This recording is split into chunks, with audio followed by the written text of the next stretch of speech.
আজকের খবর, ভারত সফর স্থগিত করেছেন ইলন মাস্ক। ভারত সফর স্থগিত করেছেন বৈদ্যুতিক গাড়ি নির্মাতা প্রতিষ্ঠান টেসলার প্রধান ইলন মাস্ক। পূর্ব পরিকল্পিত এই সফরে প্রধানমন্ত্রী নরেন্দ্র মোদীর সঙ্গে দেখা করার কথা ছিল তার। টেসলার জরুরি কাজে তাকে নির্ধারিত এই সফর বাতিল করতে হয়েছে।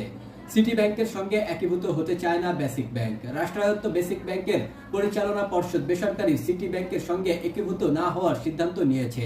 এ কথা জানিয়ে ব্যাংকটির পরিচালনা পর্ষদ সরকারকে আনুষ্ঠানিকভাবে চিঠিও দিয়েছে।